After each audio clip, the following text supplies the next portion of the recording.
everybody, welcome to Stan's Garage, your behind-the-scenes look at the IT industry, providing you the necessary insights to maximize profits from your technology investment.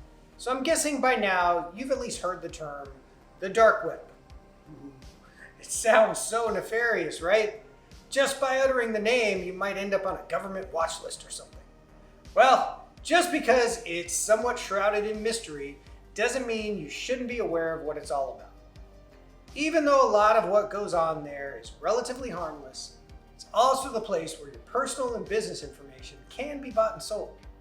So with that in mind, what exactly is it? Well, in a nutshell, the dark web is a decentralized network of internet sites set up to make its users anonymous by pushing all their communications through multiple servers and heavily encrypting all of that data at every step. Like many of these things, it was actually an offshoot of a military project. The dark web was initially developed by the US Navy when they'd concluded the internet was easily exposed to surveillance. Well, a more widely available implementation of this technology went quasi-mainstream when the Tor project came about circa 2002. About 6 years later, the Tor browser was released to allow more mainstream access to the dark web. Just the same, because of the heavy encryption and decentralized nature, actually using the dark web can be a frustrating, really maddeningly slow experience. It's also possibly why it hasn't achieved widespread adoption, but then again, they're hardly broadcasting their user acquisition numbers, am I right? So, in not too many words, the dark web, a bunch of heavily encrypted servers and networks. But what exactly are people doing there? Some people just want to ensure their activity is kept private for the perfectly legitimate reason of not wanting to be tracked by big companies and advertisers.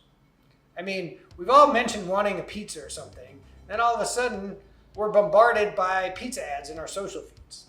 So if you just want to play a game of Words with Friends or something, you don't want advertisers targeting you any more than you'd feel like having a tyrannical government being able to keep tabs on you either.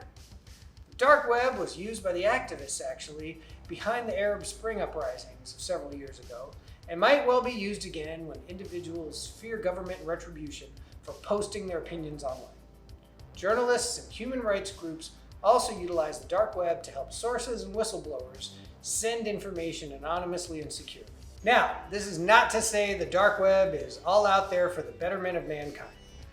Not to shine too much of a spotlight on sites trading in criminal activity online, there's the well-documented story of the Silk Road, which is one of the largest known takedowns of an illegal online marketplace, along with some other well-known ones like Alphabay, Wall Street Market, Silky Tie, also known as the Valhalla Market.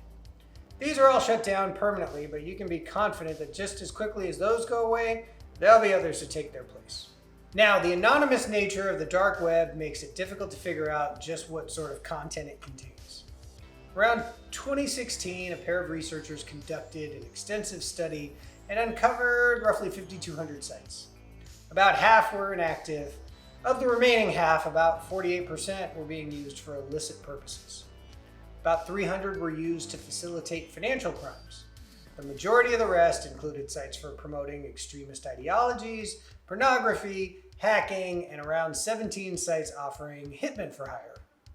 I don't know how many of you are Star Wars fans out there, but if you've ever wanted to visit the cantina at Mos Eisley, the dark web couldn't be a whole lot different.